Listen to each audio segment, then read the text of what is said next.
I'm Cynthia James, and this network is about changing lives one woman at a time.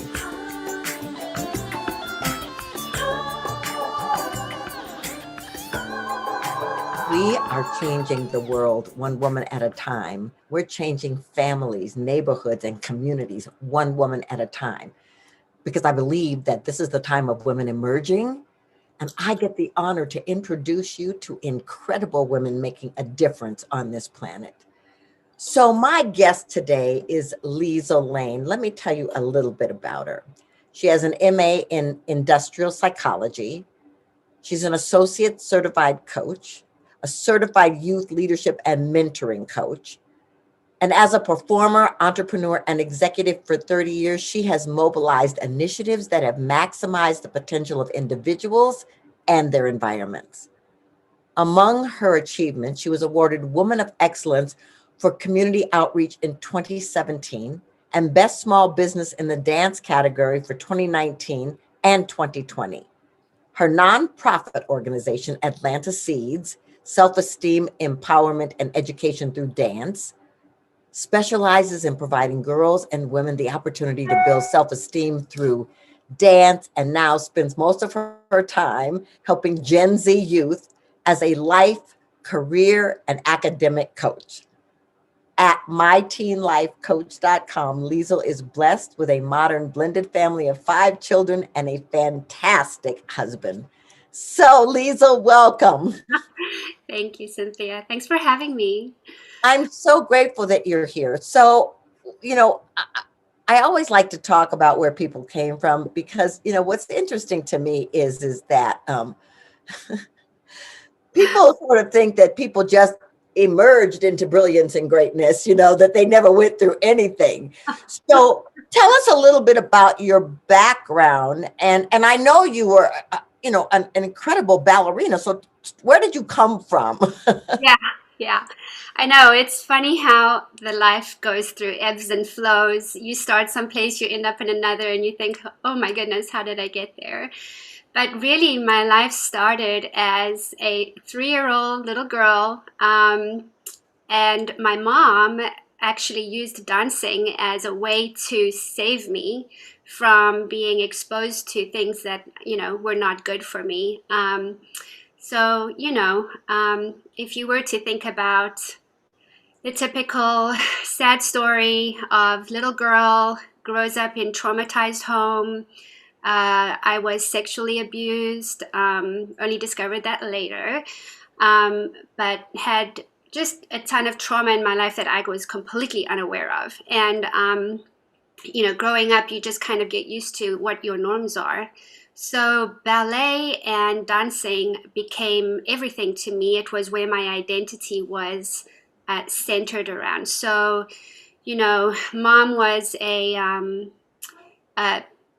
destitute single mom. She was abused. We were abused as kids. As a way to cope, we ended up in a state boarding school to kind of keep us away from those things. And because I didn't have a stable family life and I was moving around so much, dancing really became that for me. And during that period of time, I was, unbeknownst to me, and I guess my family, was that became the place where I got to express myself, find myself, and learn what that was for me growing up. And that's kind of where it started. Yeah. Well, and I love that. And you were also in South Africa. Yes. And so it's interesting to me where you come from and that you build this whole organization that's supporting girls from diversity when diversity wasn't, so loved in South Africa. Yeah, I was very fortunate that I was allowed to go to a boarding school in my high school years where I was the only, it was the only boarding school, girls' school that accepted diversity. And so my parents supported and were never bought into the apartheid era, even though they grew up in that, and I'm sure they were socialized that way. But I was the first generation on the cusp of apartheid turning into democracy. And so Nelson Mandela was really for me and my brothers. He was our role model, and when I entered the workforce as a graduate, of course, with apartheid, I got deported from England for political reasons when I was on my way to be trained as a prima ballerina. And because of the political climate, I was checked out, and so that was actually what led me to say, okay, well, I guess I've got to go to university, and this is what how one of my paths changed. But because of that, I was on the forefront of the new democracy in South Africa, and so my actual job career then just was amazing because I got to work with diversity. I got to work with cultural and racial conflict and the healing process that took place, the unprecedented healing process that took place in South Africa at that time.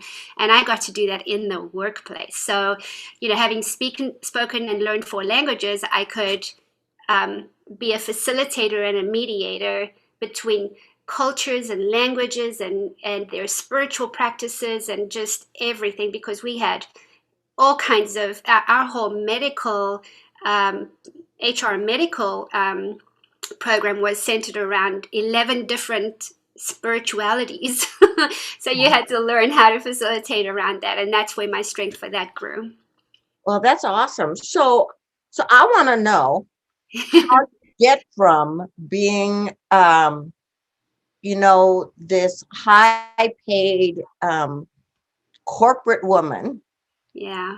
to going into the community and creating a safe place for young girls to express through dance and also honor their education. What was the bridge? Yeah. So I spent 12 years in corporate, no, 15 plus. I don't know, you lose track after a while. But during that time, I was by far the minority. I was again objectified in the workplace. My work was meaningless, and was just falling into a black hole. And I got severely burned out working with majority executive white men, and and and then I was running my artistic career in parallel. So I felt like I was living 2 separate lives. And I'd been through a divorce, and I was a single mom of 3 children, and I just felt like I was on the cusp of reinventing who I really needed to be for them. And so after I married for the second time and I met my amazing husband who is with me still today, I just decided to take a sabbatical and just take time out and really think about how do I marry my artistic expression, all my business knowledge together, but do it for something that is actually worthy. And started to do some research into my childhood. My mom and I started having conversations about the trauma that I had gone through and how I didn't want my kids or other kids to have to ever experience that. And so I think through a period of 6 months, we kind of just went through this process, and my husband was just incredible in supporting me in that journey. And we laid out my 401k and said, here we go, we're gonna do this. And that's how the Atlanta Seeds program was born. Well, it's incredible. And I had the opportunity and the honor to be in that building with those young kids because they're like what, like 5 to 18 or something like that. That's right. Yes, my first group are just graduating, going to high school now. So it's amazing to see how far they've come. Well, I loved sitting with them and seeing how engaged they were and watching them dance and seeing how inquisitive they were. I mean, it was awesome. So I want to say to you, because I want to talk a little bit more about this, but I really want to talk about also, you mentioned the abuse from your childhood. And so what process did you do or to get you to a place of healing that so that you could be in your full expression? OMG. Uh, that was the hardest work I have ever done in my whole life. So, Miss Cynthia, you were the one who helped me start that process. Um, and I got to tell you, I'm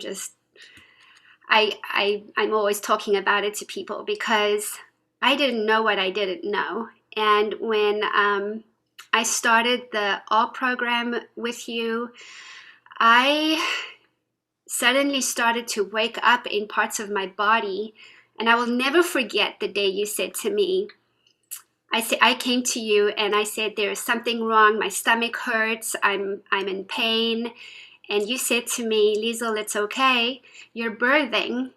And that was when it started, when I suddenly started to realize that my trauma was beginning to work its way out of my body. And I get emotional still thinking about that, because if it wasn't for you helping me start to become aware and have this safe space and the network of women, and to kind of bolster my courage to walk through that fire and actually like face it head on. I don't know. I wouldn't have my new business now today. I would still be living like one of those teenagers that I work with, and I would be living alongside them, not living forward for them to follow me. So that was really pivotal for me. Well, and I just want to acknowledge you for the work and being willing, because some people have a revelation and they're like, oh no, too scary, not doing it. I'm sorry. I'm going there. Right. But Yes. I want to talk about, because because you have been in awe, I've gotten to witness your evolution for 3 years. So I want to talk about the the the passion and the love for working with the girls, Mm, and how that birthed into your new career of being a coach for teens. I mean, which is exciting. yeah. I was so excited about it. I think I've also, through the 3 years of awe, I've also grown up, and I've had to reinvent myself as an artist. So, yes, I'm still a dancer, but I can't be a dancer in the way that I was anymore. It's not healthy for me. And so I'm beginning to re-express that. But in learning to re-express that, I found that my love for the intellect started to come back again. And so during COVID, I thought, well, you know what? I may as well start to look into this. What does my next chapter look like? And I came across the Youth Coaching Institute and decided to take advantage of the COVID lockdown period and just went for it. And so this has stepped up my game in terms of being the go between and putting the magnifying glass on the things that people don't see, what teenagers are going through. And that dancing is not always going to be the answer for helping them make these transitions. So I wanted my platform to be bigger and broader and wider and more expansive, and be able to then maybe partner with different organizations that could be using different things, um, whether it be book clubs or, whatever that is. And so for me, that is allowing me to step up into what that next phase is. And of course, working with the girls and having three teens myself, it's the right place and it's the right time. Well, what I love about it is that, yes, and that you were asking the universe, what is my next iteration? Yeah. But you also mentored some of the people that were your team to become the leaders and to take over Atlanta Seeds. And so that is thrilling to me. Yes, I'm glad that I get to watch them and me practice alongside. One of the major things that I'm dealing with teens right now is that they are prescribed generation. They are taught to the test. They are programmed to the hilt. They YouTube tells them what and how to be, social media tells them what and how to be, and there are very little spaces available anymore for free learning and expression and making mistakes and things like that. So now I get to practice what I preach through working with these my millennial team, and saying, okay, here's your box, here's your space, here's all the coaching and the succession planning that I did with them, but allowing them to make the mistakes that they need to go through that scary place where most of us are too afraid to go, and Absolutely. certainly the teenagers of today. Yeah. So I that's a perfect segue into me asking you, what do you think Yeah. is the biggest challenge for women today in terms of standing in their power?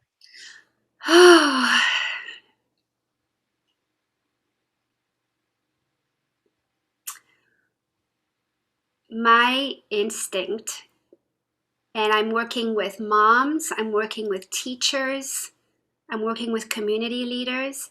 They're afraid. They're afraid to rock the boat.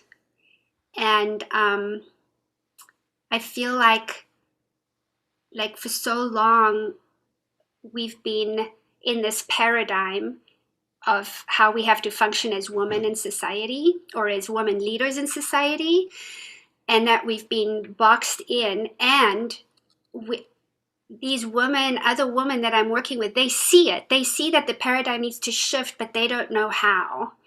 They don't know how to do it.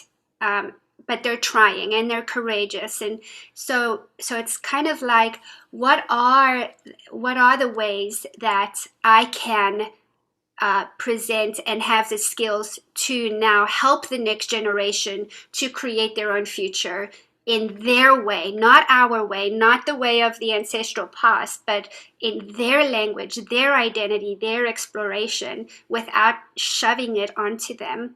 And I think that's where women are challenged, and they run away from it because they run to what is comfortable and what is known. And I would love to see more support for women, to give them the support like I had to, to have the courage to kind of walk through that fire of the unknown in order to prepare it for the next generation. Hmm. Because Yeah. my kids say, Mom, you're not going to be here forever. We're going to be the ones stuck here. So, what's going to be left for us? What are you guys doing to prepare? Yeah. Well, and I think that's a massive question for, the legacy that we leave the next generations. And I think that that's the big conversation that's happening on the planet, because what kind of legacy are we leaving them, right? Yeah. So I want to ask you, before I ask you our final question, how do people find you and the amazing work that you're doing? Oh, well, thank you for asking. So I think the best way right now is through myteenlifecoach.com. So I was really fortunate to find a URL that literally was www at myteenlifecoach.com. So it's also the business name. And I'm also in the International Coach Federation's directories and the Youth Coach Institute's directories, and on LinkedIn and stuff like that. So, and I'm prepared to work with women and, community leaders as well as the kids, even though, the kids are always my first love, but you've got to have that bridge. So, yeah. That love it. So the last question that I ask every guest is, what do you want to tell women about awakening? What I want to tell women about awakening is that it is the best gift that you can give yourself, and that it is the best gift you can give to your family, to your community, to the people who look up to you and who are your role models. And it can't be a gift if it wasn't thought through, if it wasn't um, like a conscious thing, a choice, um, and and it's life changing. It is life changing. My biggest passion is that I am a source to help 17, 18, 19, 20-year-old girls awaken now, not 45 years old like I was when I had to choose my awakening. I want these women to awaken so much sooner. And if you have the opportunity, you you need to go for Love it. it. Absolutely. Absolutely. So, Liesl, thank you so much for who you are, what you're doing on the planet, and for your willingness to listen to your inner guidance on your next steps. I'm sure that all the people that you will serve will be extraordinarily blessed. And always with you, Miss Cynthia. Thank you so much for having me today. So, ladies, thank you so much for being here. I mean, Liesl is just an example of the extraordinary women that I get to interview. Come back week after week. We post every week, um, and please take their guidance and their gifts that they have shared with you. I want you to know you're amazing. I want you to know that you're a unique imprint on this planet. There's no one else like you, no one here to do what you came here to do, and that people are waiting for you. And it doesn't matter if it's a small stage or a large stage. The people that need you are waiting for you to stand in your extraordinary gifts. I'm so grateful for you. Thanks for being here, and I will see you on the next one.